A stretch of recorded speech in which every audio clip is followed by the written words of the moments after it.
Coming up on the show this week, it's Inside the Human Mind special with our special guest, Mr. Dave Deedy, who's a good friend of the band. He's a fitness expert, cycling expert, fitness cycling, IT and guitar guru, what shall we say? He's a guru of them all, sorry. This week, as I've mentioned, we'll be talking about Inside the Human Mind. We'll discuss some memories, some drawer porridge, dreams and nightmares and psychics. So let's go. And only one Beatle mentioned this week. Only one Beatle. Let's go.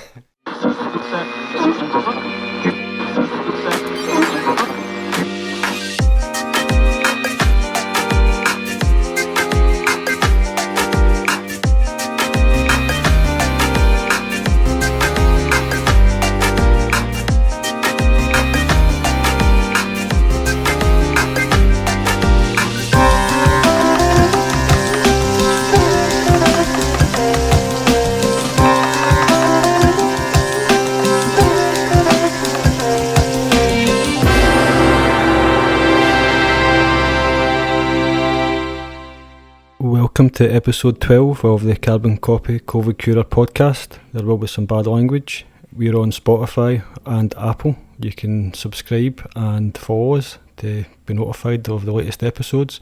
We're also on YouTube and Anchor.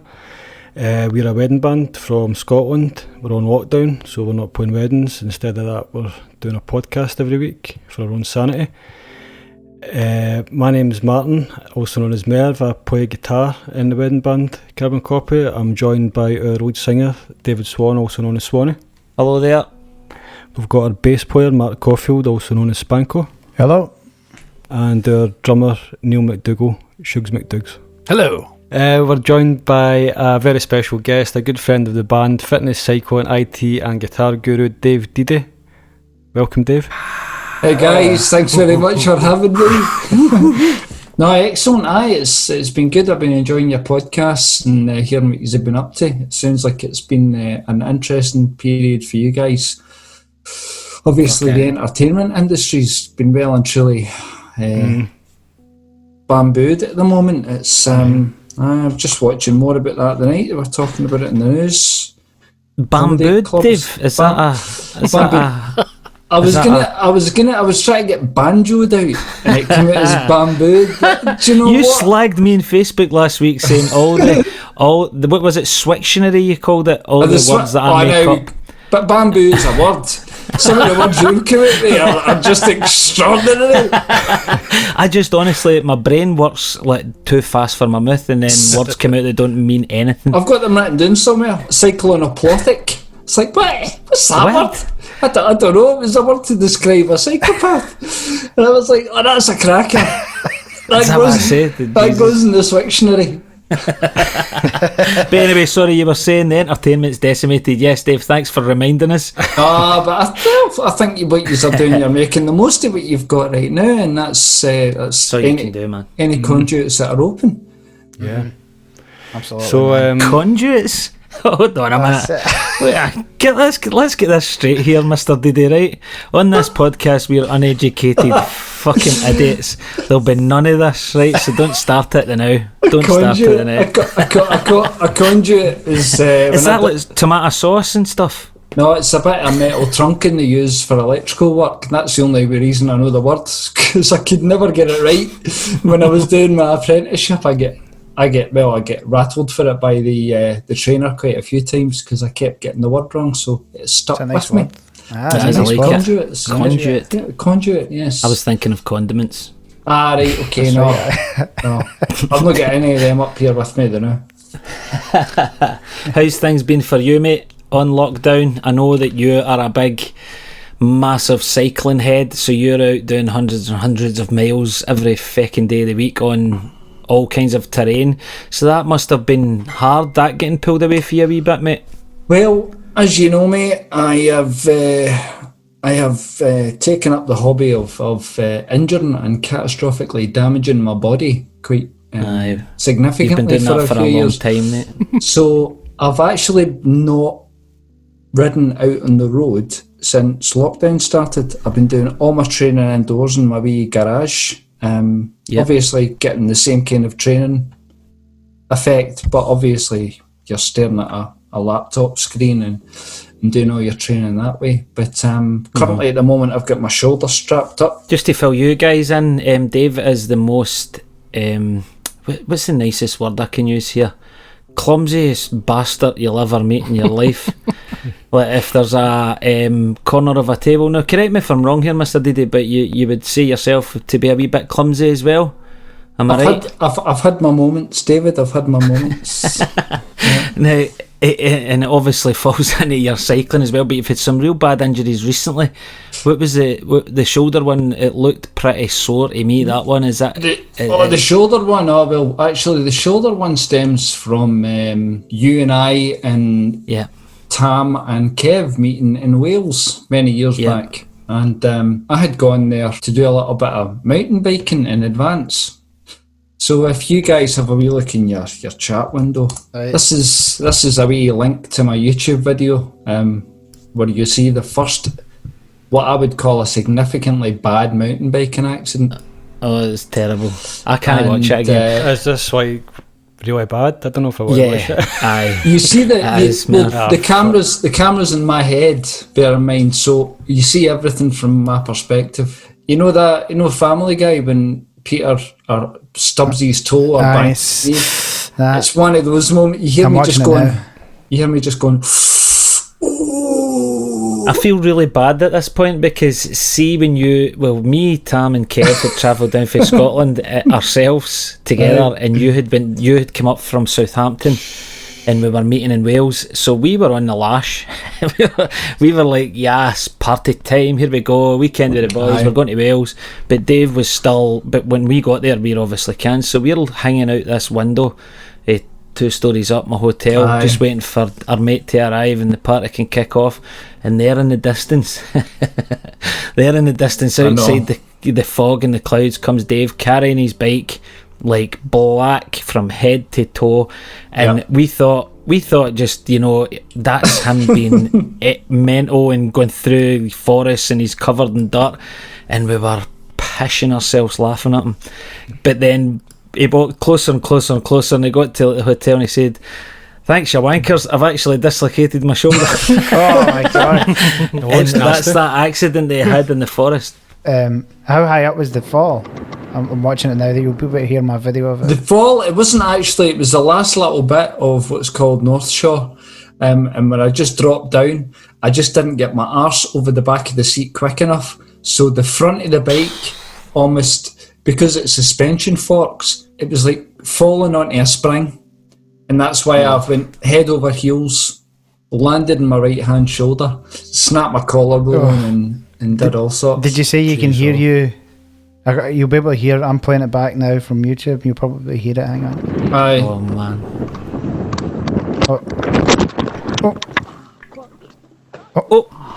Yeah. It just sounds sore, doesn't it? It does.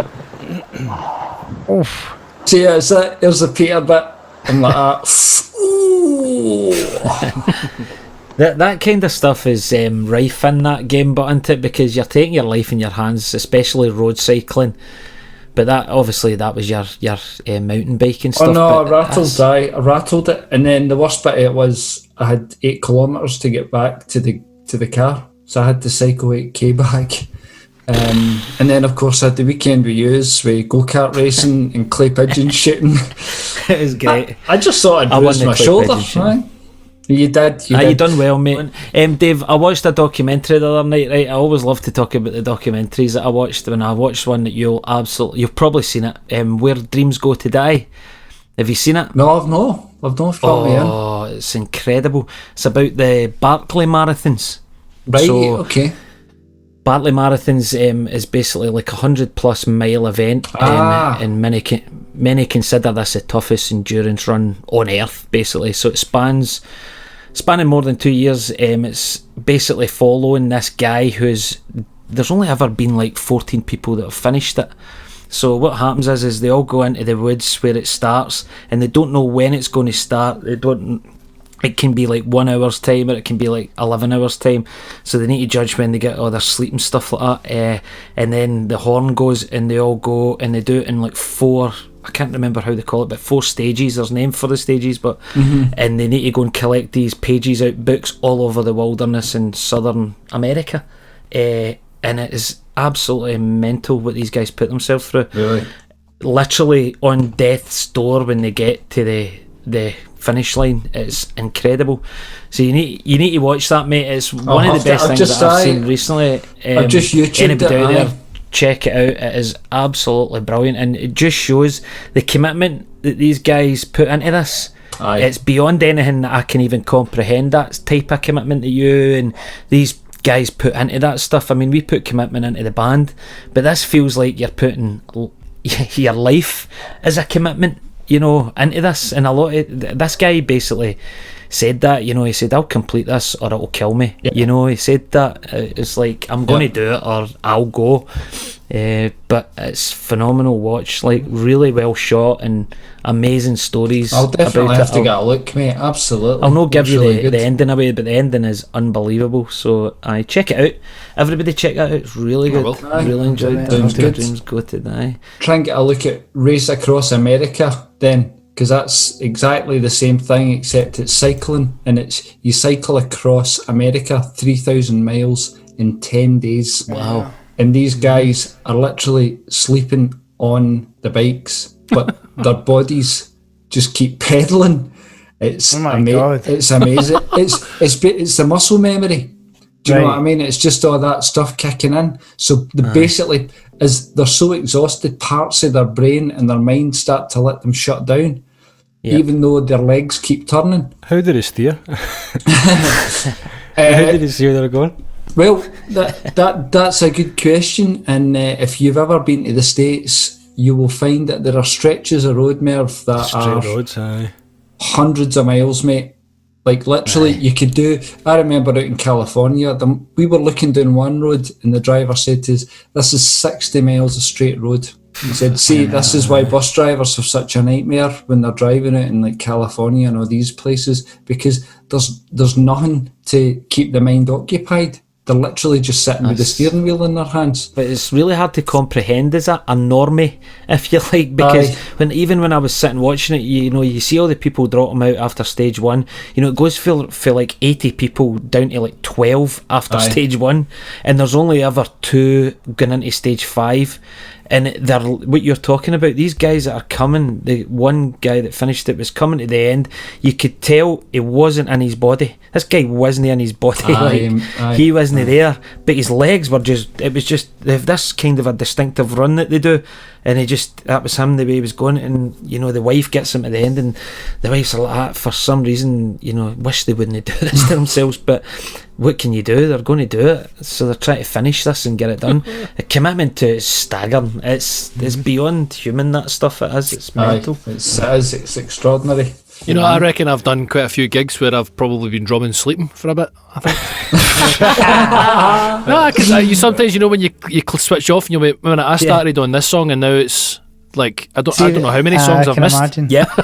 See, it's just definitely. kick snare the whole way. Kick Yeah. snare, kick snare. You're just like drifting off, thinking about what you're going to have for dinner. That kind And I'm of sure I've not stopped because we're still playing, but I don't remember it at all for the past 15 minutes. Not with this band, obviously this was previous bands, however. Like the disclaimer, this band is actually very entertaining for me. Nice save, nice save. I actually can't wait to start gigging with these guys, I know, actually. man. I know, man. mate, I know. I know. I know. We've got It's gonna to be be practice on Friday coming up, boys, Aye. don't we? So, so good to. I know. Usually you're like at practice, but now you're like at practice. I know. Can't wait just to blow some cobwebs off. Yeah, Right. Dave used to play in a good band as well back in the day, Dave, didn't you? Soul Drive. I did, yes. Yeah, played with Soul Drive for quite a few years. I've got a wee collection of guitars still stuck in the wall for that. And, Nice. Aye. I think Justin and Chris, they're still based down in London. They're still rattling the great. tunes out. They are doing great. Right, so we're loosely going to, well, not loosely, but we're going to delve deep inside the human mind, the mind of a wedding band, and the mind of Dave. Oh, Jesus Christ. So we've got a couple of questions that we'll put to everybody, but I'll ask you first, Dave. What's your earliest memory? God, man, that is a tough one. I guess it would have been a wee council house in Airdrie when I was a kid, and I have really vague memories of my dad smoking a cigar and watching TV with him late at night. That's as early as I remember. We lived in Airdrie for years when I was away. It's quite a rough area now, but at the time, I mean, it was just home. But aye, that must be it. I can't. Do you know what age you would have been? Mate, I must have been. It would have been preschool, so I must have been maybe 3 or 4, something like that. I mean, that's as far back as I can remember before it's just a bit of a mess after that. Quite literally, everything after that's a bit of a mess. Spanko? My earliest memory is weirdly just like an image of, I think I was on my dad's shoulders and we were walking through the Olympia in Dundee, which is like the swimming baths. They used to have a big massive entrance hallway thing, and I just remember seeing all the lights and stuff like that. But I think that's my earliest memory. I must have been about 3. But yeah, that always sticks in my mind for some reason. I don't know why, but it's not that exciting. But there you go. No, I've been to that Olympia. I saw it's been knocked down there, I think. Is it away? Yeah. Has it got a big foaming, and at the end of the foam it's high up, so it's actually like a big jump? Yeah. Swanee? Just parties. Parties, house parties, that kind of thing. Being in the room, the smoky living room, and the adults all drinking and singing. That kind of thing. I think that was my, bumping into a can of Tennent's at one of the, the models on it. Aye. And thinking, I definitely want a can of that. 3 or 4, I think it was. Aye. 3 or 4 cans. Yeah. So that sticks in my mind. My earliest memory of Dave would be, I mean, we go way back, primary school. You were a year above me, weren't you, mate? You were one above me. So I can. Did you have like a leather jacket with like Guns N' Roses or something on the back? Aye, and painted leather. That's my jacket, earliest mate, memory, mate. Yeah, you still got that? I do, mate. I do. In fact, I think my cousin painted over it at the time.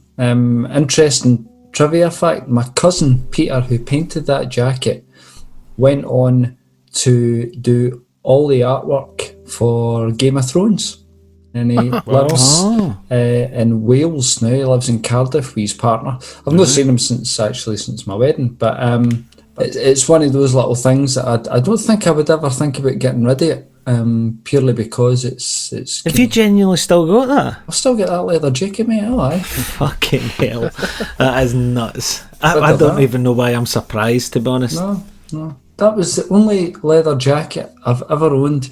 That, you know how leather breaks in over time and it becomes a bit more supple? It's rigid, that jacket. You can put it, it's like a suit. It's like a suit armour. 60-year-old. It must be so dried out with all the paint that was poured on it. Talking about that, loosely related, did you see that? I don't know if this is a spoof thing or a kid on thing, but you know how Axl Rose is always late for gigs? Well, apparently he was 6 hours late for a lockdown live streaming in his own house. 6 hours. 6 hours late for I don't know if it's a lad Bible thing or something like that, but no, I can believe that. I would believe that with him. Aye. He's probably in the toilet taking some heroin for 6 hours, I would imagine. He's maniac, isn't he? He's moving a bit slower these days, so I guess it maybe takes time to cook. Really slow. Cook the juice, Aye, well, he's probably put on about 12 stone in the last 6 months, like me in lockdown. I'm coming out of lockdown like Axl Rose. 6 hours later. Sorry, Neil, what's your earliest memory, mate? Actually, I can't really remember, but the only thing I vaguely remember is a sort of living room in the old house, I think, with like some sort of gas fiery thing, but it was like a big turtle thing that I used to have. I guess it was pretty small, but it was big to me then. It was just full of polystyrene and I was trying to get at it. That's all I remember. I don't know why. Just a massive turtle, and I was just trying to get. It was like one of those big soft toy turtles, big kind of cushiony things. Yeah, that's all I remember. It's funny how you should mention the gas fire. That's like a memory of mine. The swimming pool thing that Spanko says as well. I've got a real lasting memory of going in and get the chips at the cafe and wishy baths and what about the smell of chlorine? Aye, that as well, Merv. Aye, the senses really, when you're young, when you first smell that stuff, it sticks with you, doesn't it? Really does. But the gas fire thing as well, that's huge. I can remember, getting up in December, going to school, and the Callar gas fire been on 2 bars, and you just stood in front of it until your legs were fucking tartan. Know what I mean? What's yours, Merv? What's your earliest memory? The one I was thinking was I used to live in a house before we moved to another house. I know I must have been before 4 in terms of age, like 4 or younger. Wow, that's young, mate. I know, but the thing that's weird, and I probably need to get this fact checked, but I'm pretty sure that is real. I'm sure my mum sent us up to the shop to get a loaf of bread, 4 or under, because I can remember going up to the shop with the money and that, walking up. I knew I had to ask for a loaf of bread and that, but then I remember it was a problem because the guy was like that. It was either plain or pan, and I remember him kneeling down, showing me the two. So he's like, "Is it this or is it that?" And I was like, "I don't know. This wasn't part of the deal." So I couldn't work out what sort of loaf it was. But the thing I was thinking was, you would never send a 4-year-old up to a shop these days. No, fuck. You know what I mean? That's true. That's changed in society, yeah. That's totally changed, because that would have been like normal back then. And surely there was only like 1 loaf of bread in the shop at that point as well. There's not very many varieties. But do you think that time would have been like pre-pan? Is that what you're thinking? Pre-pan. What is pan bread? Pan bread is the longer, more oblongy looking bread with the thick crust, the black thick It's crust. like the Scottish. Is it No, Scottish sorry, Pride stuff? we're Aye? getting Oh, is that it like wrong. Mother's We're getting Pride? that wrong. No, we're getting that wrong. Pan bread, your normal bread. Plain bread is the Right, aye. oblongy with the. Well, like It's Mother's lovely. Pride. Yeah. Oh, no, I don't like Mother's Pride, man. Oh, I love it. I love it.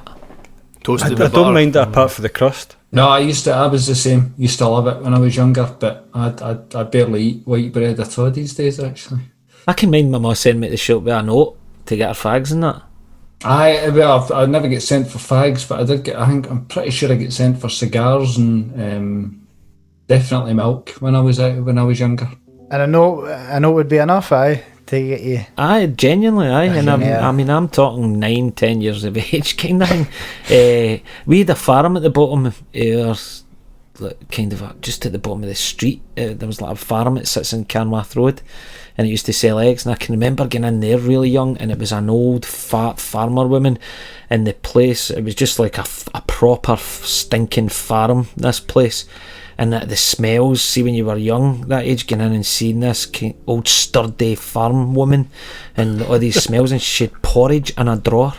Do you know they done that? Ah, I've straight heard like that, it's, by the The way. oats. I've heard Can that. I? They made the porridge in the drawer. Oh, They like kept- wet? So they I swear to God, right? They used to like make the porridge. You would put it in an old chest of drawers, like the side table things you would get in an old house, and it was proper oak wood, and it was just wooden drawers, and they would put the porridge in that, and they would leave it for ages, and they would cut it, cut it and eat it. So cut it out the drawer and eat it. But their eggs were great. I don't think I'd get past the health and safety standards nowadays. No, I know these days, man. Fucking These hell. days. A drawer porridge. And drawer porridge they used to as well. I'm convinced that their milk that they had in their fridge wasn't pasteurised. It was just straight out of the cow. It was, man.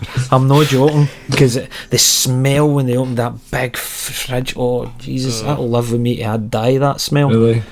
It's horrible. But there you go, drawer porridge.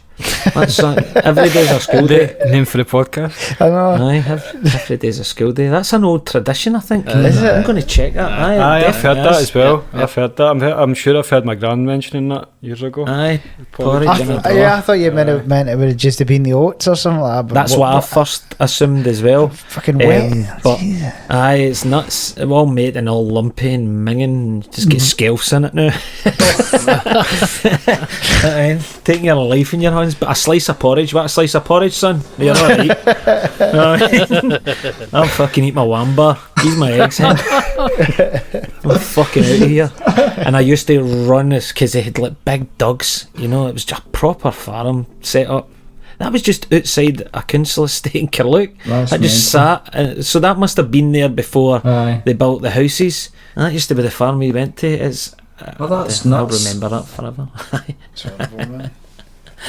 There you go. It's not horrible. You've never tried it. You don't know if Well, it's did you horrible or try the not. dog Don't- porridge? Can you remember what it tastes like? The fuck. I see. The fuck, mate.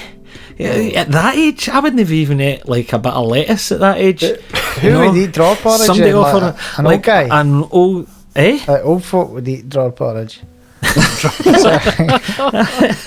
That's a bit ageist, but I would say they'll probably remember the tradition of drawer porridge. Right. Know what I mean? I don't think it's called drawer porridge, but I think it's just porridge in a drawer. Right. I mean, I think this might have just been a Kirlook thing, to be honest with you. well, there is that. There is that. Draw There porridge could- and bloody hell, man. Things are tight when use a draw porridge today. I can't afford the stuff in the packet.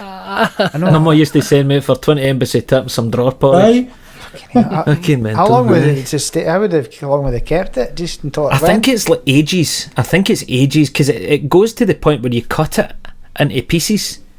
Do you know what I mean? It's like a breakfast bar. All right. You know, Okay. It becomes a bit like a breakfast bar. Oh, that's fine because then. it's- I'd probably eat that. Aye. Would you? A draw? No. No, if you seen the woman that was cutting it, mate, honestly, like her horns were covered in manure and Oh, she jeez. just, the house was stinking. Like just farm, us probably farms just smell like that because they're in the middle of it, but it was, oh my god. See, when you were that age, that was like a horror movie. It was like a horror movie, and I ran as fast as my wee legs could take me. Every single time I left the house, I'd run up the lane as quick as I could to get away from it.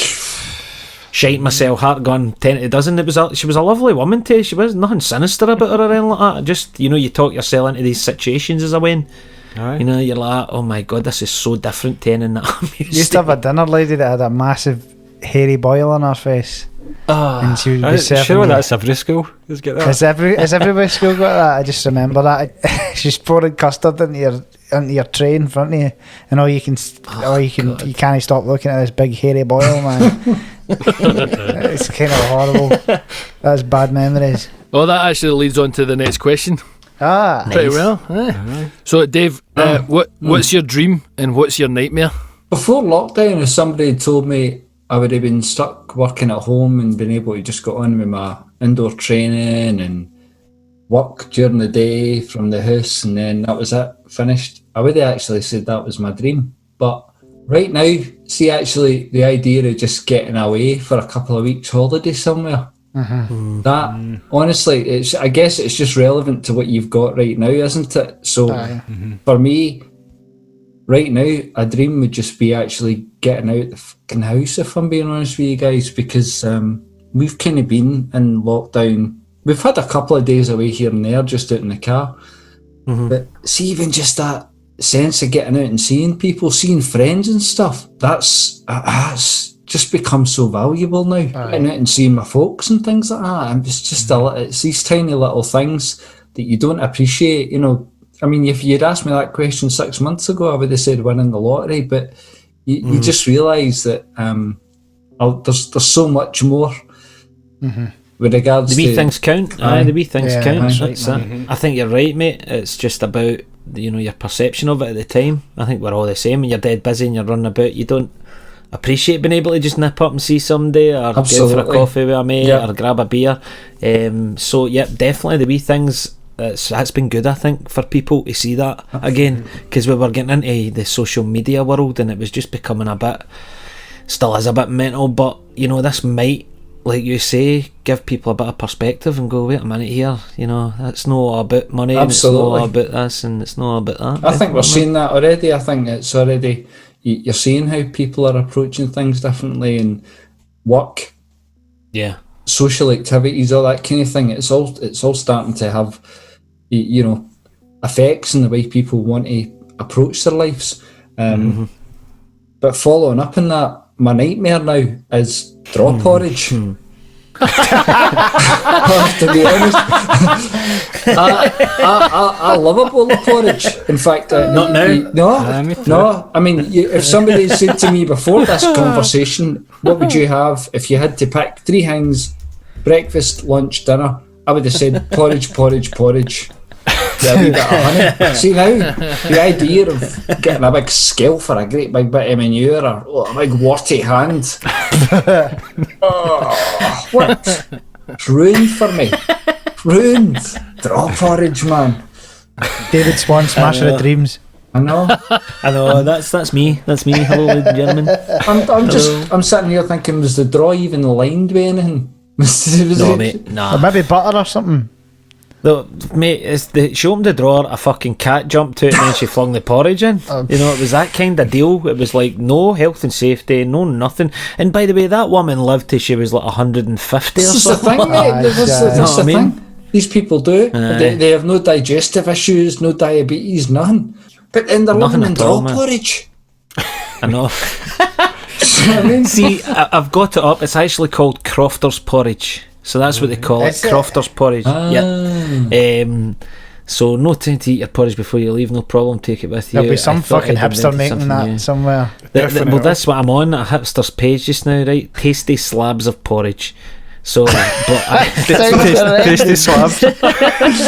Tasty slabs yeah, of porridge. selling that. Oh, aye, fitnaturally.co.uk. It's says that told by a friend that the crofters in the wildest parts of Scotland got there before me. They used to line a wooden drawer and tip the porridge in to cool overnight, then cut a slab off each day to take it out into the wild and woolly highlands. There you are. So that's your nightmare, is it? Drawer It porridge. certainly is now, mate. It's more the memories of dinner ladies with big warts and that, and hands going into it, and yeah. Nah, I mean, right now, nightmares, guys. I have to be honest. I'm fairly philosophical on all this. I think I'm very fortunate to be in the situation I'm in, where I've got a job and I'm not facing what a lot of other people are facing right now with regards to employment issues. Sorry, not much fun to talk about in the podcast actually, but yeah, that's so true. do you know what I mean? It is. This is the way That's it's what's going happening, right now. mate. That's what's happening. It's nice to be able to do things like this. It'll be even nicer, as I say, in a wee while when people can all meet up, catch a couple of beers, and you never know, you know what I mean? When they finally come up with a vaccine, we'll be able to actually meet up without having to wear, scuba diving gear. What's your dream and nightmare, Spanks? Dying to hear this. So we're talking about. You'll have thought about this, haven't you? You've thought about this. I was thinking about it while we were talking there. So is the question about my living dream or the dreams that I have while I sleep? Was it Either I think or, it's- either or both. Or either or both? Why do you always look for rules? Just Why do you try and always flesh have it to out. look for the rules? Just try and flesh it out. I can tell you a weird dream that I had once, and I probably shouldn't Great. say this. I walked into there's a place in Dundee called the Technology Park. I don't know why I'm telling this. This is really weird.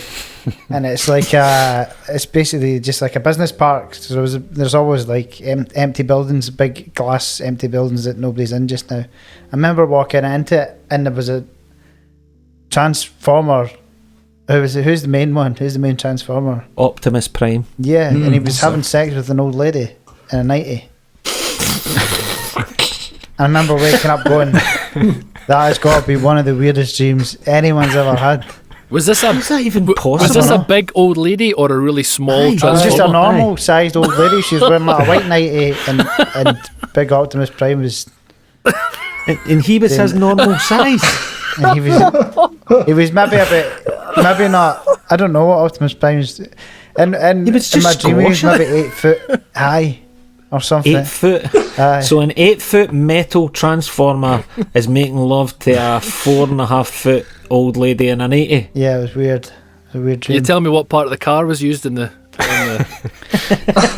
the dream? No, he wasn't. No, he wasn't a lorry. He was fully erect. Right. That's not what I'm asking. I can't believe you looked in your dream. No, I mean that like says more about you. he fully has a transformer. That's what I mean, of course. Jesus Christ. That was a weird dream. So what's my nightmare?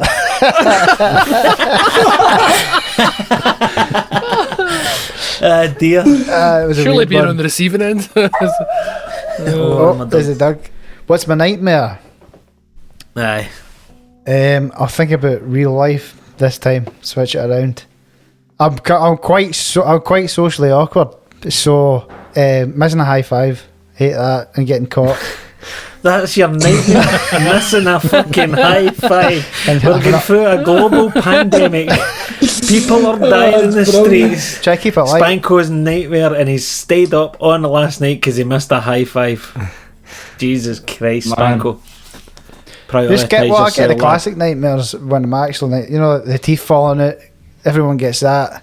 What? Oh? The teeth falling Teeth out. falling? That's apparently that's like an anxiety dream if you're worried about something. Your teeth fall out. That's a very common dream. I get that a lot. I also get that I'm late for a trombone lesson back at school all the time. So you've been practicing. I'm like, no, I've not played it in years. And I'm still back at school. I'm always back at school in my dreams constantly. And so that's my nightmare. It's like I'm late for a bloody trombone lesson. I've not been practicing. I think we've got a new section for the podcast. Oh, and something about definitely. Spanko's therapy sessions. Aye. Like We'll be here all Spanko night. on the couch or something. That'd be amazing. Spanko on the couch. I'll try I and like remember that. any dreams because most dreams you forget. Do you know what I mean? Dreams and nightmares, but I don't remember any of my dreams. no. No, very seldom. Yeah. Very seldom, aye.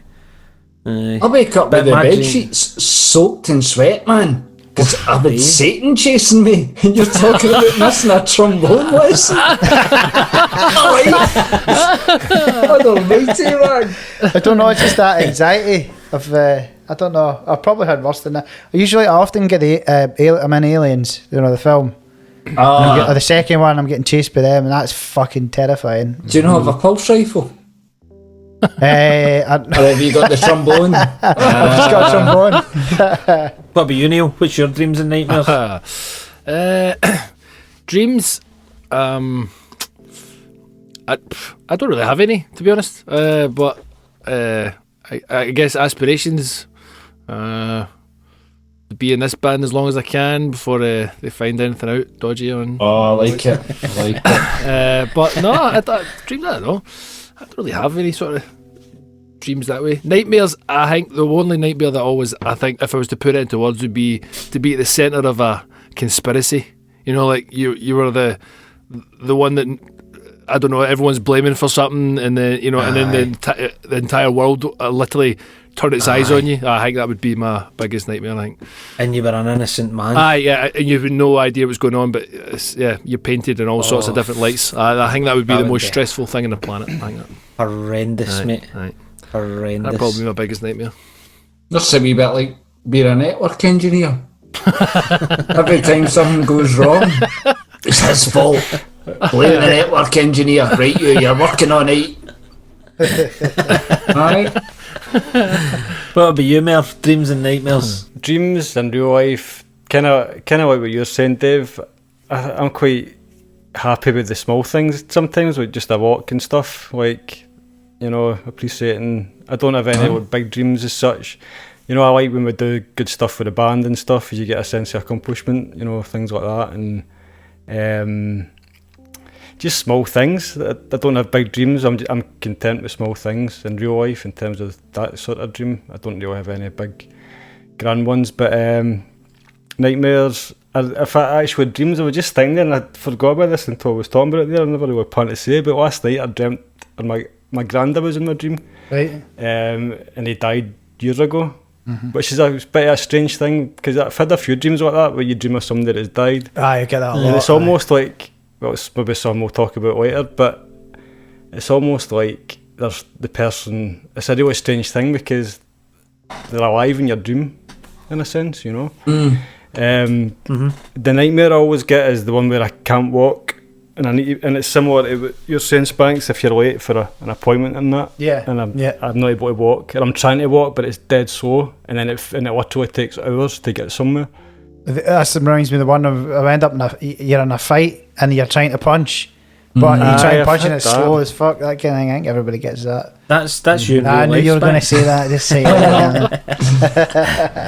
Yous have got all meanings to your nightmares and dreams and all that. That's What about you, Swanee? like I say, I don't really have sleeping dreams. Well, I obviously dream, but I don't really remember much of them. I don't really ever remember having recurring dreams, or sometimes I wake up and go, oh, that was a wee mad dream I had there, but no very often, to be honest. My dream is to get my bloody studio built at the back and get that finished, because that's moving along nicely. My nightmare is actually a really specific thing. My nightmare is being locked in a water tank. That is specific. See a boiler, an old iron boiler. See, like, how they are sealed. The old boilers you would get, like they're probably human size, but 6 foot tall. I know the ones you mean. Yep. Being welded into something like that. It's actually on a programme. I mean to tell you, at the very start I was watching that night, or the start of the noughties, that Johnny Vegas thing, that Ideal, where he's like a weed dealer guy. It's in that. One of the guys that's doing work in his house gets put in a tank, a boiler, an old boiler, and he can't get out, and he's in there for days, and he's got this wee hole that he can breathe through and see through. It's horrible. I'm claustrophobic. Aye. That is my absolute worst nightmare. That I would just want to end it there and then. To be honest. Do you know that if you can see your hands in your dreams, it means you can control them? You can control your dream. If you're in your dream, and it becomes a lucid dream. And if you're in your first person, is that first person when you're walking through your own eyes? If you can hold your hands up and look at them, apparently you can control your dream. So you can decide what happens in the dream. Aye, probably all this shit, but it would be good if it was true. If you could go to sleep, go to start dreaming, and then just whatever you fancy. Become like an avatar. Aye. That'd be class. I quite like that.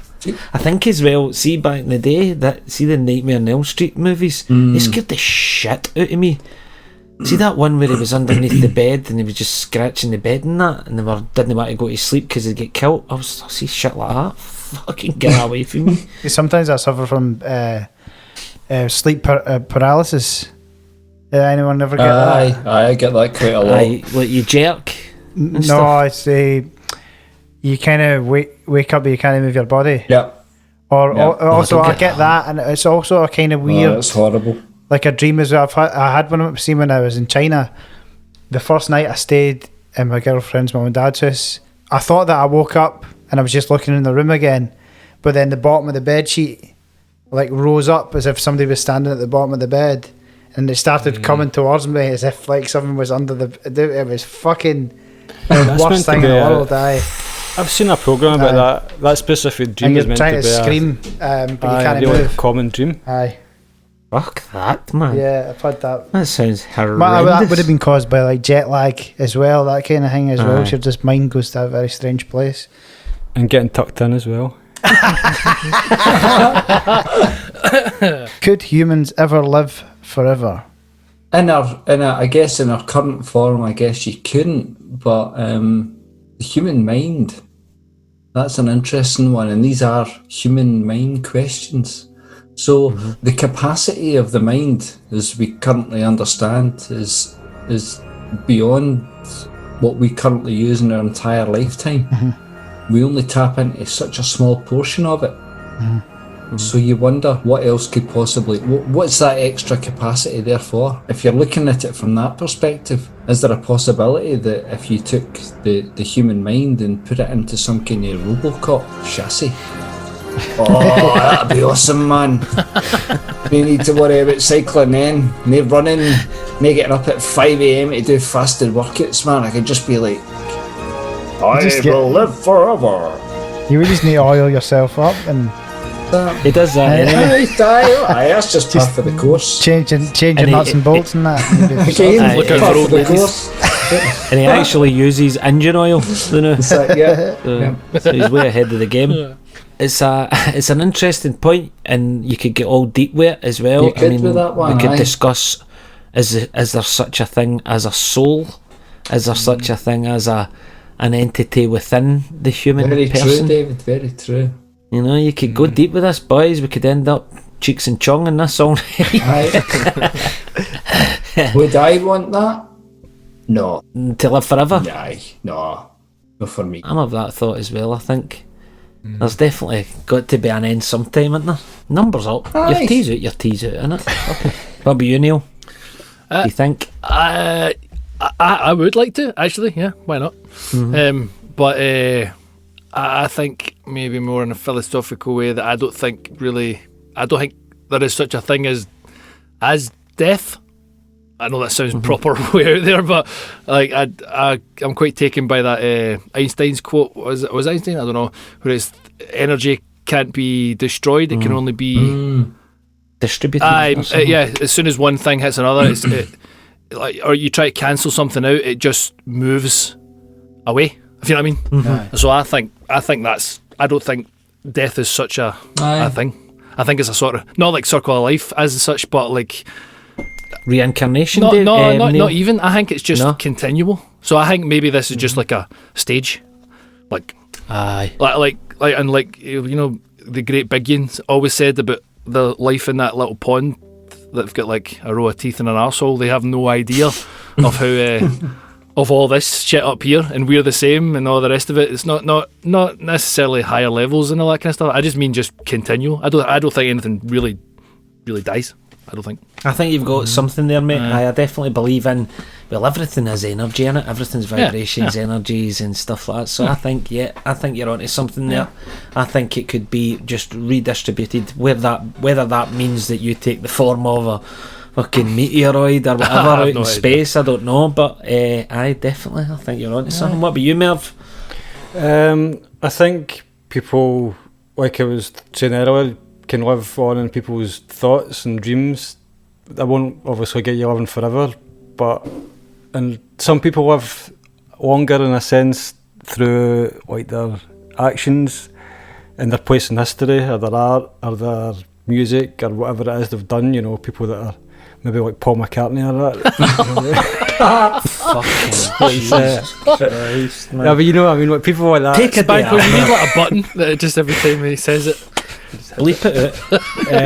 I think there are people like that'll last a long time, like Shakespeare. You know, it'll last. He's a banger, mind. If there even is a forever in the first place. But the thing about would you want is uninteresting, because maybe that's a thing that could be forced on you as a punishment in a sense. You know, like maybe that could be a deterrent to prison sentence, in a future sort of deterrent towards crime. But who knows? But I think maybe there will be an option for some sort of mind download. I'd watch a lot of Black Mirror, obviously, as you can tell, but I think there is I think it's interesting. You can put so much of your thoughts into, whatever you want to call it, into the technology already, you know, and so much of your stuff, so much of your data and everything's in it anyway. I mean, the stuff that we talk in this every week, that's there forever. Like somebody might be listening to this, you know, what we went in the future, and maybe this will be like the best podcast in the world. Maybe this will be the only thing left in the world, and therefore it'll be the best podcast ever. And then people will start like living their life by it. You know, the people try to be like it's no Bill and Ted, we're in there. That's the fucking storyline of Bill and Ted you've just described. Fucking Jesus. We went from discussing the soul of a human being to Bill and Ted, basically, in disguise. I like it. See, they've got a new movie out. Aye. That trailer looks I'll be better. watching that. Aye. Right, Dave, what would you tell your 18-year-old self? That's that's one that I've been thinking about for a couple of days. I can tell what you should tell him. What's that? Don't fall asleep in public toilets full of buckfuls. I guess I'd say don't worry, and just let it roll over. Let life run its course because I've spent my whole life trying to work out how to engineer the best outcomes for everything. And the older I've got, I'll do that, don't of course. And the older I've got, the more I've realised that it doesn't matter how much planning and how much careful thought and process you put into every aspect of your life. You have no control over anything. That's warming. No, it is, but we've just seen that. So, do you know what I mean? We've just seen how our lives have been totally changed due to this pandemic, and it's just I think it goes back to, you know, the old the Neil's question, dreams and nightmares. It just goes to show you how little control we have. In some ways that empowers you, because it gives you the opportunity just to say to yourself, do you know what? What's the point in stressing it and worrying about it? Because I've worried terribly my whole life, and I know you're the same, but I think that's part and parcel of having some kind of creative outlet. You do have that constant polar feeling. Right. Sometimes you and you guys will know exactly what I'm talking about. Sometimes you're on top of the world and you feel like nothing can touch you. Then you have other days where it doesn't matter how small a thing it is, it just seems to beat you down. Yeah. And that, you know what I mean? But you've got friends, and you'll have loads of them as well, who just seem to breeze through and not worry about anything. I never used to get those people. Yeah. Because I thought, how can you not let that bother you? But as I've gotten older, I've realised they were the ones that had it right. Just chill out. You know what I mean? There's nothing you can do. It's a good message. It's a good message to an 18-year-old, definitely, because at that age, that's when everything is a huge worry. Everything's a worry at that age.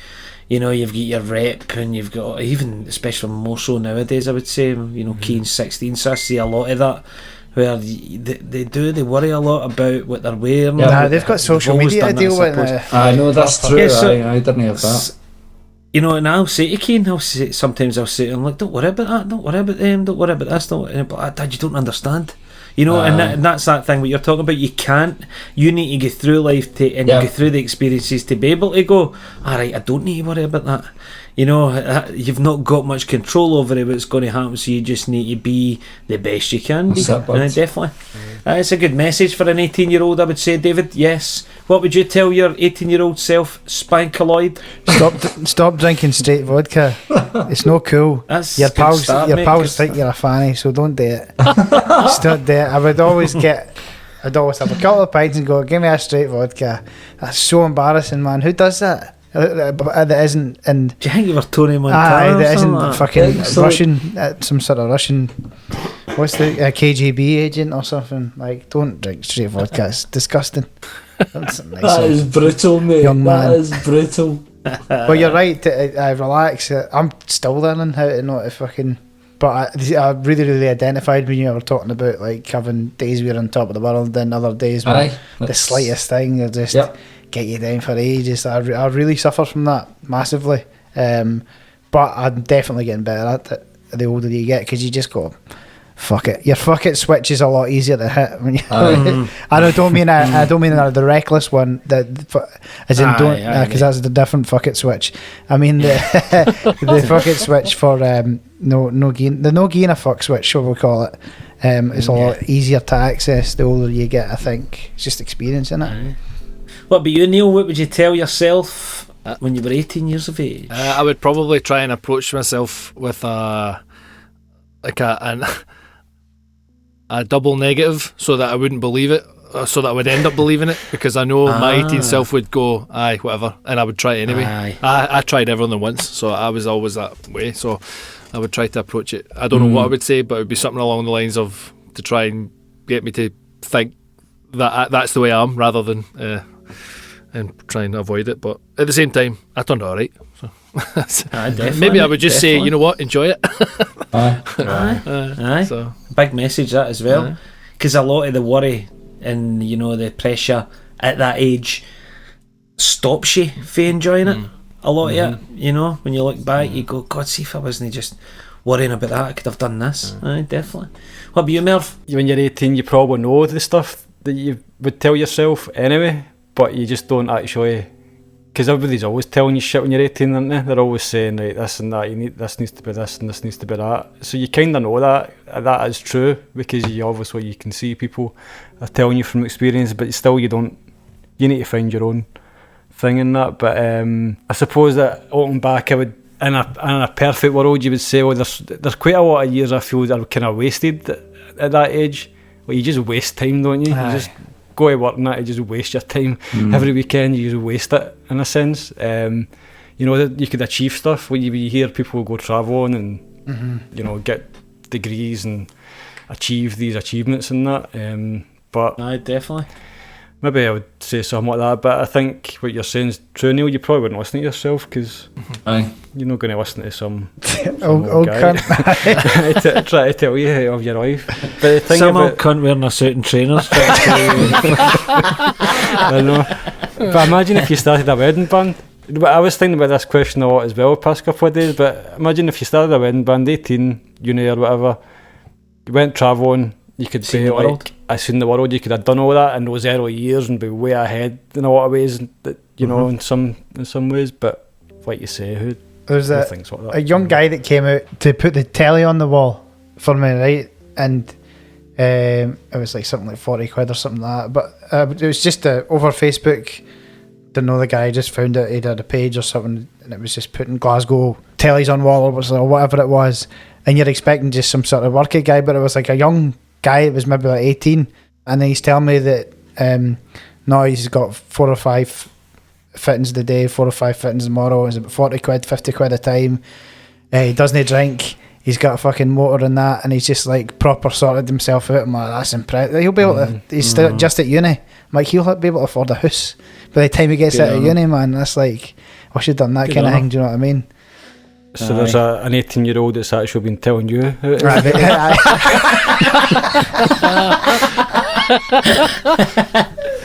Brilliant, absolutely brilliant. I would tell my 18-year-old self to calm the fuck down. As Dave will testify, I was I wild would have as told a your mother. 18-year-old self to do the same thing, mate. You were too wild, to be honest, so I didn't go near you. For fear he ended up eating that leather jacket you were talking about I was wearing. I definitely was on the line of, you know, being a bit wild, so I would definitely, you know, I would maybe say give your old ma a break, son, calm down for a couple of years. But it wasn't through any badness. You know, I got myself into some bother when I was younger and stuff like that, we all do, but it was never through badness. What I look back on and see it now as just like I wanted to cram as soon as I was allowed to do anything. I want to cram everything in, you know. So you're allowed to drink now. Give me fucking 4 bottles of Buckfast then, you know. And it was like, I can do this. I'm allowed to do this myself now. Brilliant freedom and you know that kind of stuff. Just calm down, enjoy it. There's loads of time to enjoy it. It was like I need to do all this in the first 2 weeks of being 18, you know, that kind of stuff. So calm down would be my main message. Calm down, chill out, fucking let it come at you as you could, you know. I was never a massive worrier back then or anything like that, you know. I'm probably more of a worrier in my older age than I was back then, because I was more of a fucking live kep back then. It's more like a firework, you know, just mental. I was fucking mental. There's no getting away from it. And my mum listens to this, so she could come on and fucking tell you so. But I just calmed down. I wish I was more like my son, to be honest. Keen's dead level-headed, and you know he'll go. He was at the back with 8 or 9 of his pals last night, and he had a couple of beers and they listened to some music. And see if that was me and my mates when I was 18. You know, there would be no fucking house left, like nothing. It would be rubble and derelict. The whole street. Aye, and that kind of thing. I mean, I look back on some of that and go, you know what? Fucking hell, the situations I got myself into were very close to the wire some of the time. Oh no danger, mate. No danger. Right. Not fit for broadcast. Aye, no, not really. I wouldn't want Keane to hear it, to be honest, because he'll use it. He'll use it as ammo the next time and say, "But you done that." But I mean, that's probably the biggest compliment I can pay him. I would rather be like him when I was that age, because I was fucking nuts. A lot calmer now, and also the part that Mel spoke about. Well, maybe it was you more, Spankle, but the wasted time, you know, wasting your potential when you don't even know you've got any potential at that age, really. You've not tapped into any of it, so you're floating through life from job to job and, you know, that kind of stuff. So a bit of focus, give yourself a bit of focus at that age, and, you know, maybe somebody I think it would have been good back then for somebody to go, that's how you use that, son. You know, that potential you've got, that kind of thing. I don't know. Like, you know, a lot of teachers and guys in football teams and stuff like that try to do that, but somebody to specifically go, this is how you use this stuff. You know, lay it out in layman's terms. See if you go and do X, Y, and Z. This leads to X, Y, and Z. You know, that kind of thing. So maybe that as well. And go and work for yourself. Don't fucking sit in some call centre till you're 39, you know, and then wish that you'd went and done it yourself. Have the balls to go and make your own Side hustle. you know, Side hustle. choice. Yeah, side hustles. It's always good. But I calm down, Maisley. Stop getting fucking lifted. That would be what I would tell him.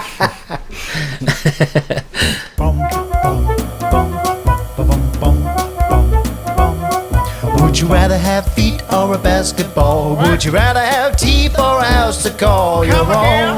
Let's have a game, or would you rather? Would you rather? That makes absolutely no sense. Can I ask, right? Can I ask, see that jingle? Does it say, would you rather have feet or a basketball? That's what I thought it said. The fuck does that mean? That's right. It doesn't make any sense. And what's the second one? Would you rather have feet or a basketball? Would you rather have teeth or a house to call your own? So is feet or a basketball or teeth or a house? Makes absolutely no okay. sense. Some brutal choices right there, man. I was just singing it in the kitchen and I went, I need to go and record that now. That's the words that came out. It's a rare insight into your mind. Would you rather be feared by all or loved by all? I'd love to say feared by all, but the truth is, I'd rather be loved by all.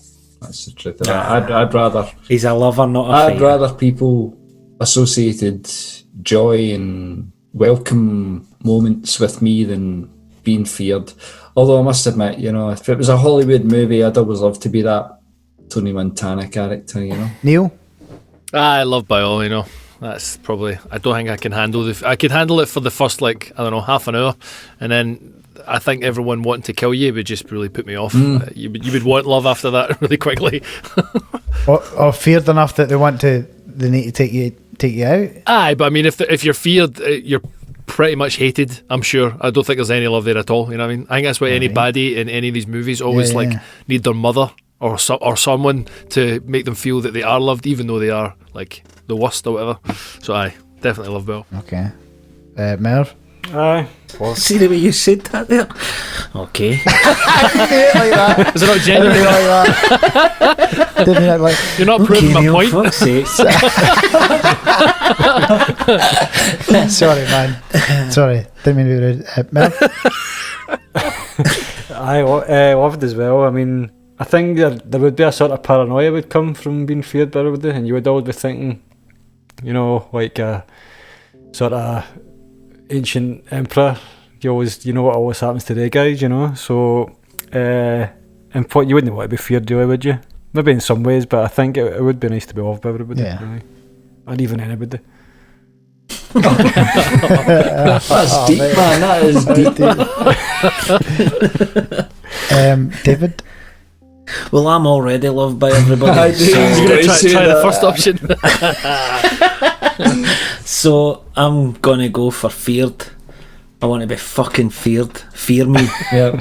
So, yeah. Feared. Actually, aye. For no Please reason. book us for your Aye, wedding. For no other reason than you all went for love You by all. give folk the fear when So- you're doing that Kelly right enough. That annoys me. All you need to do is listen, though. Just listen. You know, just listen. It's hard when they're pissed as well. It's no hard. It's no hard. It doesn't matter how pissed you are. Forward 2, 3, turn back 2, 3. Forward 2, 3, turn back 2, 3. Spin your partner, in you go, dance, back to the start. That's fucking no hard. There's definitely there's no love in that, Kelly, that's for sure. No danger in that. But I feared would be good, I think, and maybe like you say as well, though, you're always paranoid who's going to want to take my position because you're the head honcho, I suppose. But aye, I would go with that for a laugh. See what that's like. You've already kind of been there, though, Swanee. The 18-year-old was the 18-year-old Swanee was feared by all, and now you're loved by all. See, you've kind of done it. I've turned it round, mate. I've turned it You've round. had it both ways. I'm a rags to riches story. Number 2, would you rather lose the ability to lie or believe everything you've been told? I'll go with I'd much rather lose the ability to lie, but in all fairness, I'm not actually a liar anyway. Never really have been. I'd normally say things the way that I think, and that hasn't worked out well for me. if I'm being quite honest, guys, that's why I'm old, bald, and skint. But no, I think, especially in this day and age, I'd much rather be in a position where I question everything rather than believe it. David? I don't think that's even a choice. Is it really? You don't want to ever believe everything you've been told. That's my worst nightmare, actually. Let's get back to that. That would be my worst nightmare, that I was somebody that believed absolutely everything somebody told me, because folk talk shite. So you need to be able to have your shite dar on, don't you? How would that work? Yeah. Would you just have to believe the most current story of one particular event? So say one person tells you one story of the event and this other person tells you a different side of that said event. Which do you just believe the most recent one, or do you believe the first one? Or well, you'd need to believe the most recent one, I guess. You'd need to believe everything. But then you've got two conflicting stories, so how does that work?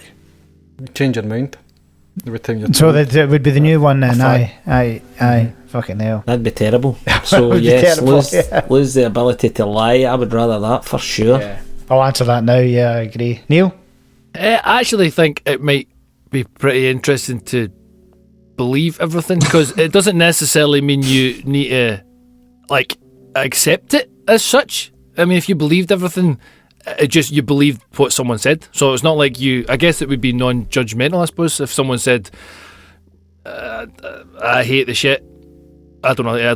I can't even think of whatever someone would say. But and then you're like, all right. And then if someone else came and said the opposite, you'd be like, all right. I think that might bring the more peace in my life than if I couldn't lie, because I've seen Liar Liar and none goes good for. As soon as you start trying to say one thing, you can't, without lying. I don't think anyone can actually hold general conversation. You need wee white lies for even just politeness sometimes. Yeah, exactly. I mean, if you would be a hermit. So I think maybe the most peace I would get living would be just be going, aye, cool, aye. In fact, to be honest, that's pretty much what I do. I've got a wife, I've got a kid, I've just got aye. and it's funny because I used to get really frustrated by thinking I was saying yes to something when I didn't believe it or didn't want to. But see, when I just went, well, you know what? If that's what you want to say, if that's what you like, cool. And then it's amazing what the difference it makes when you're not actually, I don't know, you don't react to it. You're just agreeing with it. They can be that way if they want to be. They're completely separate, their own person. And so I think I'll go for that option. Merv?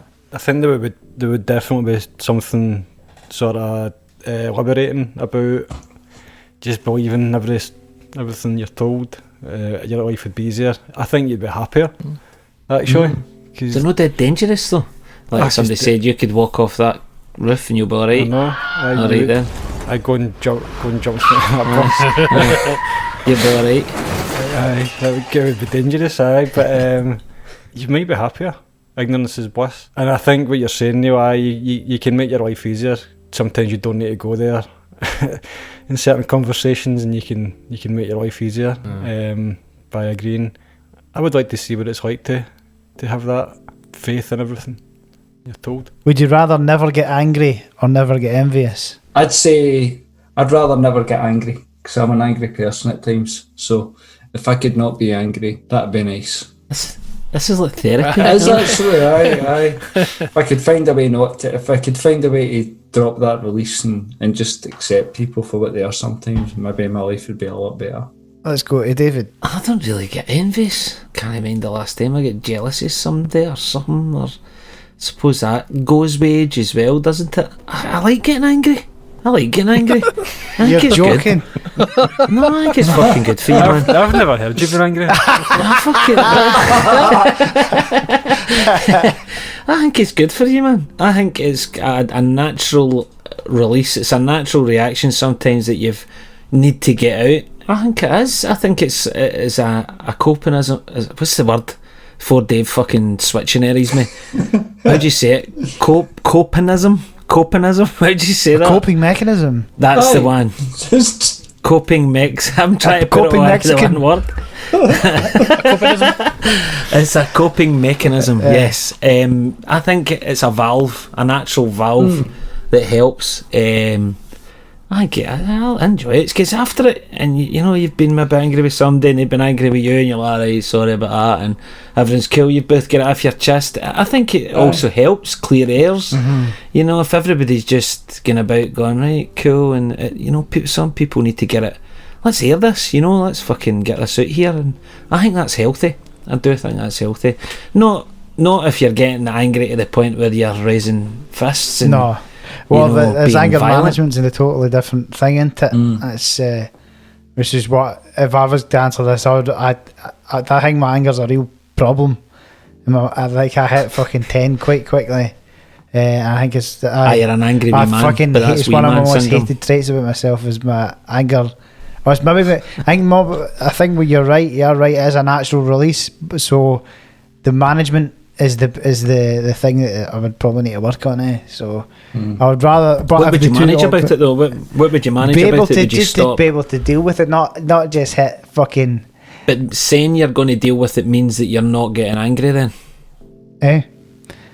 So if you're saying I would like to be able to deal with it, that means you want to deal with it before you get angry, so then you're not having that natural release. Well, that's that an you're talking emotional about. reaction, though. But have you ever read the book, which is The Chimp versus the Computer? It's about Every day. It's a really good book. I think I've got halfway through it anyway. But the premise is essentially there's two parts to the human mind. One part is the chimp, which is the emotionally reactive part of the brain, and the other part's the computer. And the guy that wrote it is like a mad Monkey. psychologist guy, and he trains like Chris Hoy and stuff like that, how to change your mind and stuff. I can't remember. You maybe read it, Dave, or heard about it. I know the book you mean, yeah. And that's about you can train, and anger management will be the same. You can train yourself to use the computer side of your brain as your reactive side rather than your emotional chimp side. Because the older you get, the more you use your computer side. Whereas children are just completely chimp. The chimp part of their brain, they're just totally emotionally reactive to everything. Emotion. So Yeah. a bit of that, I would like to grab that and control my anger. But if the question is, would you rather never get angry, then I would choose that, because I'm never really envious of anything. I don't think you ever really are so angry. Am I? I mean, fuck you on about, man. I don't It's think, shite. No, the thing is about it, it's shite for everybody I around mean- me. But that's the thing. I don't think you're that angry. I think you don't know. You're definitely angry, Swanee. I'm always angry. I like it. It's good. No, I think that there is a lot to be said for that. About it's a natural build up and release thing, and it does clear the air a lot and stuff. But I hate when I get angry.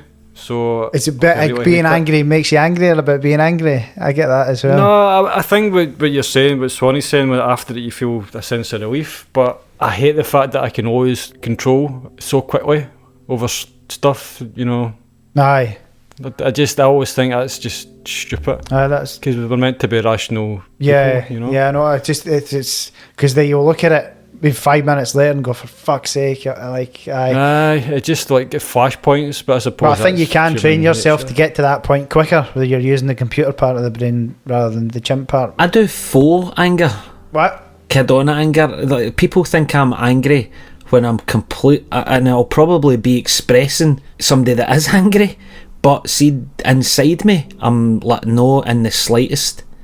So that I don't know. There's maybe a wee bit of that. It's the Scottish thing as well. It's how we, you know, that kind of thing, the brashness of it, and sometimes it comes across as being a bit aggressive when it's not in the slightest to be intended like that. I definitely think there's merit in getting a bit angry. I love getting angry at sports.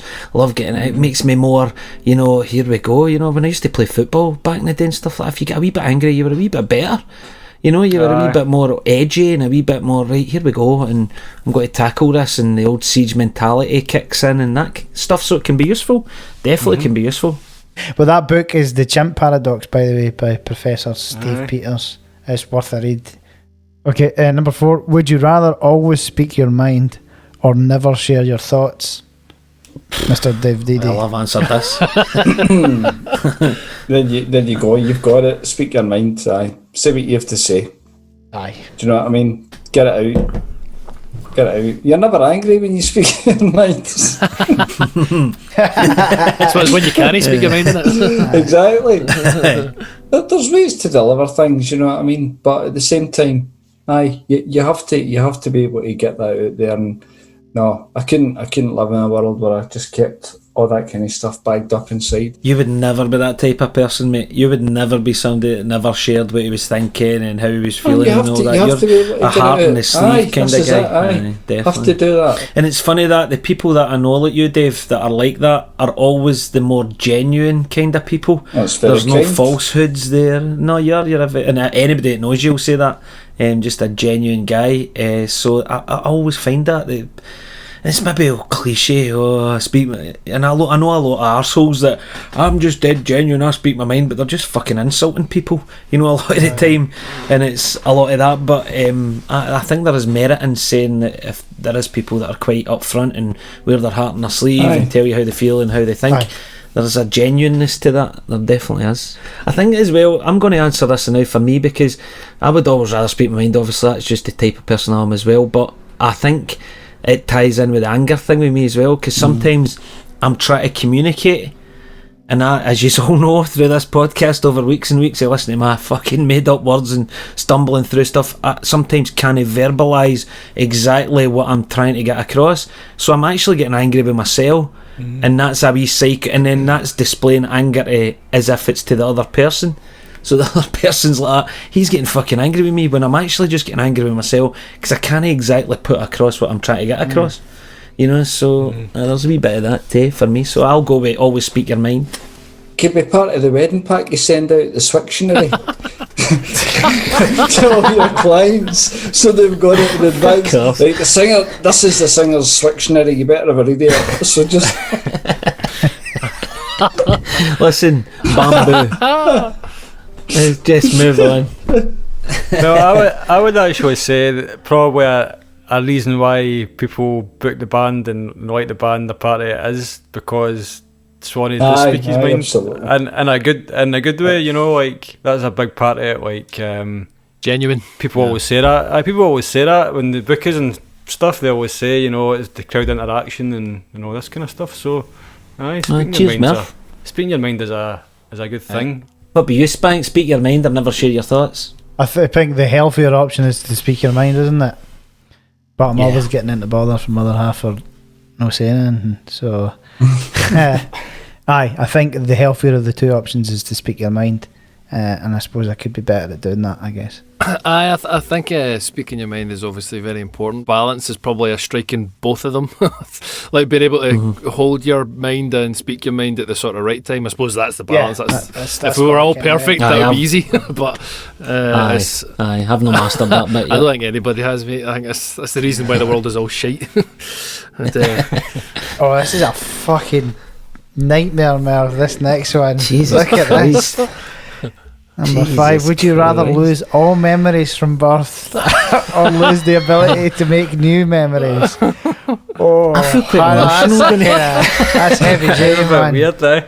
I fucking need a lie down after this podcast. Mr. Didi, aye. the easiest question of the night, guys. You reckon? Easiest question. Do you know why? Every day wake up, beauty, working for him, dancer. Aye, Dancer. Every single day. What lockdown? There's a lockdown, beauty, dancer. Every day. Oh, give me that right now. Give me that right now, quite happily. By the time we're out of this thing, you'll all be on the same side as me. like you don't even know your own name and all that. Like you wake up with complete amnesia. I don't really know the way I think I found it somewhere. I didn't make it up, but I think to me what it means is, would you rather have all your memories go or else start from the now? with new memories. That's how I take it. But you can interpret it anyway That's you want. difficult. But it says, so would you rather lose all your memories from birth or lose the ability to make new Aye, memories? I suppose. So that's that- like, is that not the same thing, really? You're losing your memories no matter what there, aren't you? Well, so- either you can lose all your memories from birth and Or continue the keep them, ability aye, right. to make new memories, Aye. or you can... Oh, aye. Oh, so it's from this point. Yeah, from this point. onwards. Aye. Now, Aye, from now, aye. Aye, right, okay, I'll choose that. that's a very difficult question to answer. Really difficult question to answer. It is, but I think I would definitely go for the latter. I would rather keep what I've got. I think it would. I think it would be quite.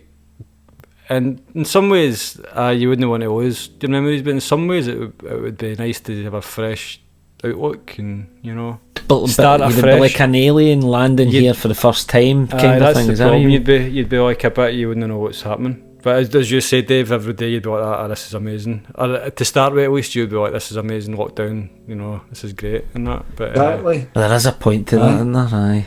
You ever see that movie, that 50 First Dates? Where I was thinking of that. I think Yeah. that would be quite I've seen that, quite aye. bad. I mean, if it happened to everyone, maybe, but I think if it only happened to you and then everyone around you knew that and either had to just keep reminding you or something, I think that'd be quite annoying. Oh, shit.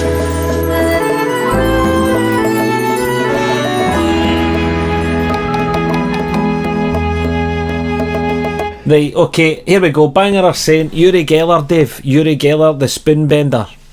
Banger. 100% banger. For a number of reasons.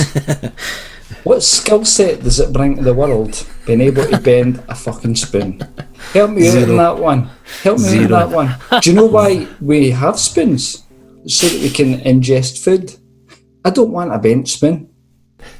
I want a spoon that is shaped like a spoon, so I can eat the food that I need to eat. So, aye, no thanks, Mr. Geller. Keep your bent spoons there in Russia on your bike. Plus, we used to have a guy when I worked at ProAct. Every day you would go in to get like a spoon, a teaspoon or something like that, and one of the wee fuckers in there was going in and bending and misshaping all the forks and knives. And a big company-wide email went out saying, "Can the Uri Geller leave the cutlery in the kitchen alone for at least a week?" So that's my reasons. He is a banger. Neil, Well, I don't know the man, but I you think don't even know him personally. I know. I'll have to go. I have to go with banger because I quite find that quite funny how you put that across. I think bending spoons is amateur stuff, so I think definitely a banger for amateur magicianship. Yep. It's Banco, your Uncle Uri. Well- You look a bit like Uri Geller. Amateur. The guy's made fucking millions off of simply bending Bending a a spoon. bloody spoon. I know. That's almost like he's like a marketing genius because that he's literally famous for fucking bending spoons. Plus, I was also thinking with a bent spoon be quite useful for getting a bit of a drawer porridge out of the drawer. You need a knife. You need a knife for that. Aye, banger. What an absolute banger. But hey, impressive that you're known for simply bending spoons. Pals were like folk in the 90s like Madonna and Michael Jackson and all that. Like he was pals with all them. Banger. It's a banger. But just bend spoons, is he? It's Banco, get that off your chest there, yeah. Thought you didn't get angry.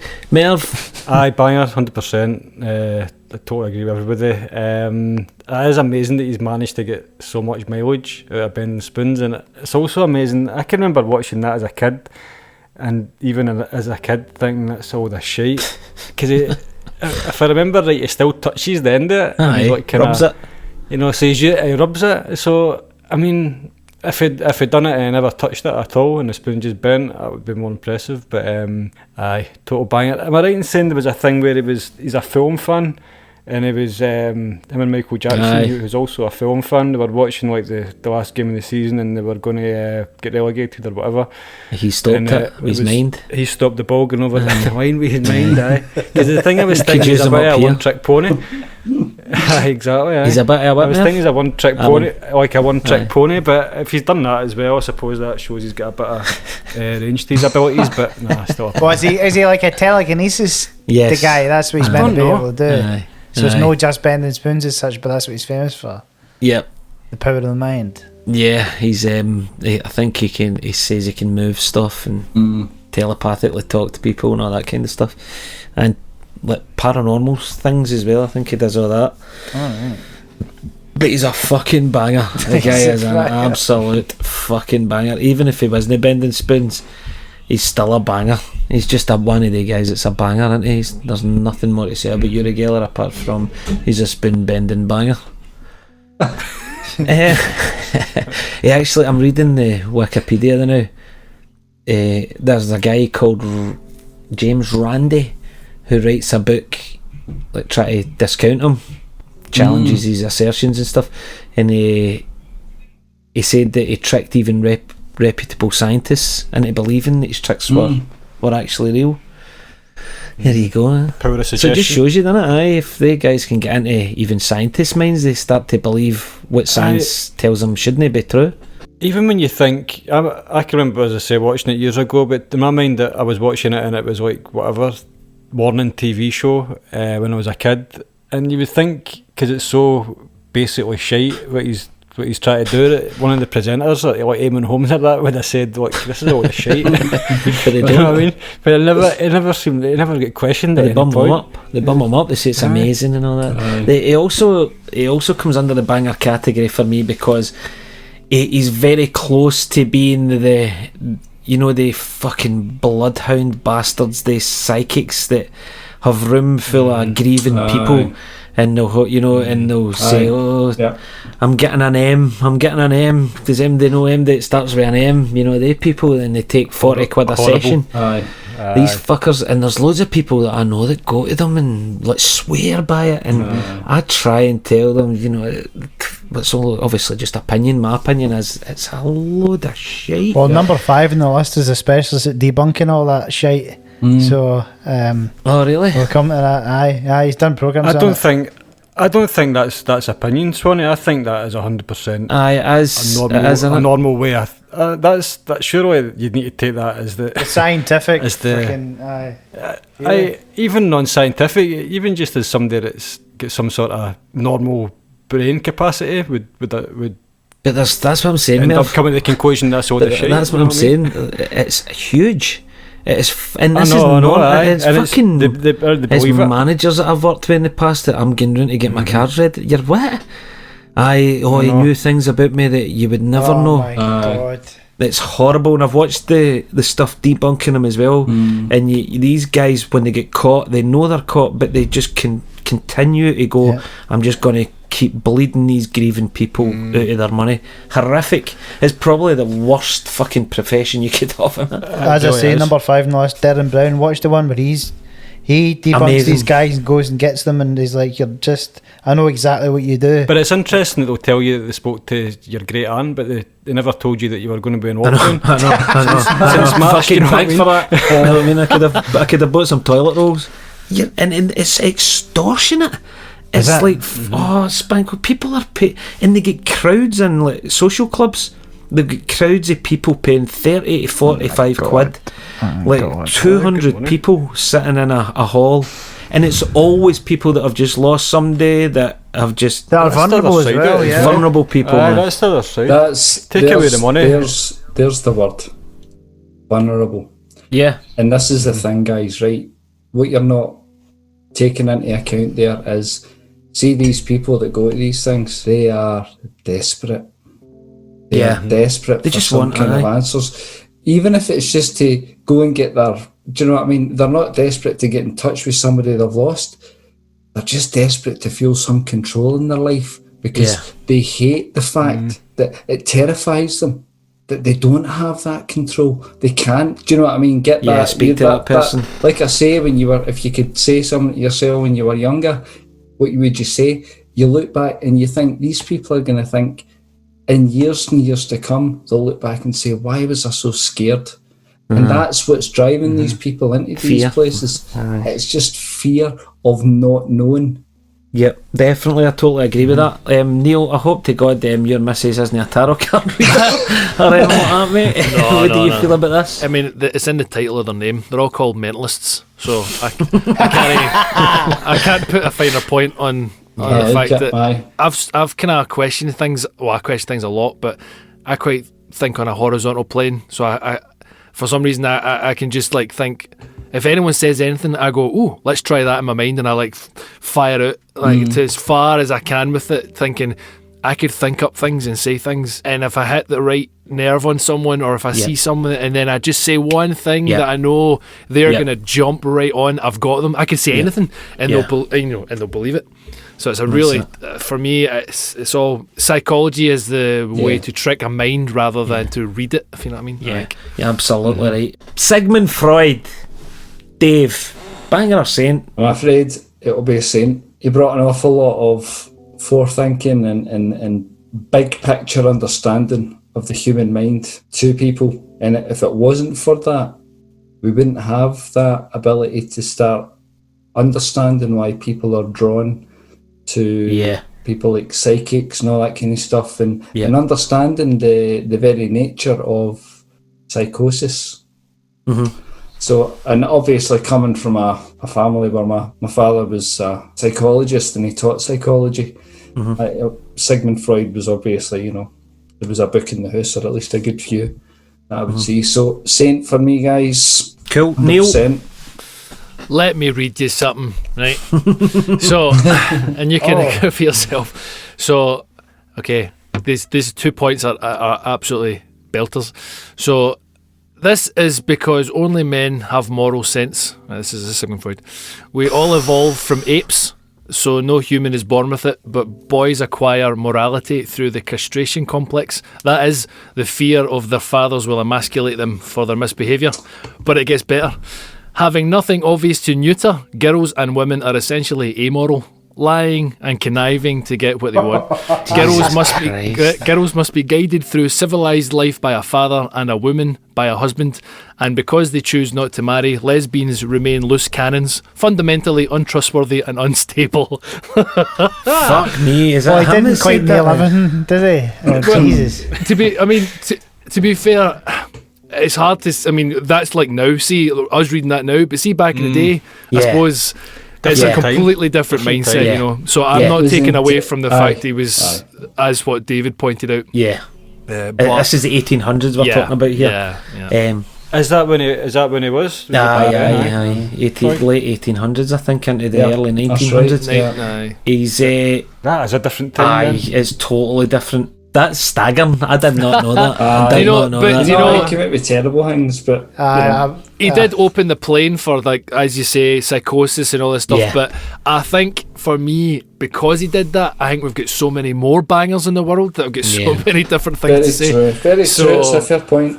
So I'll go for a banger for that. But Spanko, we'll go saint just because of his innovations, and we'll forgive him because it was a different time for me. So saint. Merv. I think I would need to say saint, because I think psychology is a big thing these days, and I think we are learning more about ourselves as a species, if that's the right word. I don't know. And the more things that are discovered, I think, and the more that people learn about the mind and stuff, the better a society we can have, and the more people can get helped. If they've got issues, situations. That stuff that you were saying, Neil, that's pretty far out. That's wrong. Those views, really. But I think on reflection, I'd say saint, just for Innovation. I think we would be in a worse place if we never had that, if we never looked at our psychology. Aye, totally agree. I am going to go saint as well for him, just because of his innovations and stuff. Paul McKenna, let's go to Merv. Paul McKenna. I used to like watching his show, actually. Bit creepy. On TV. Isn't he? It comes across to me as a bit creepy. I don't know if he's been Charles wearing, but he's not around the eyes. That kind of stuff. All the guys have got that wee creepiness about them, haven't they? Darren Brown's a bit, you know what I mean? So just people swear by his thing with weight loss book. Aye. I don't know anything about it, but people swear by Andy it. stopped smoking one as Hypnotism. well, apparently. Aye, I mean, if that's amazing. It's amazing that somebody can be hypnotised. Although I suppose when you think if somebody can be suggested that they're channeling the dead and stuff, then you can see where that comes from. But I'll probably just say bangers for no real good reason. I don't even know how you got there, mate.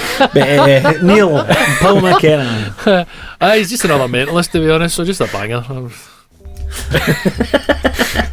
What about you, Spanks? Did he do a thing where his famous thing on his show was he would give somebody a pair of glasses and they thought they could see everybody naked in the crowd, and Aye. it was quite funny. Aye.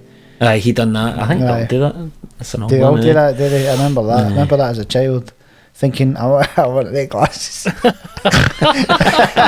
So you were the creep. Aye.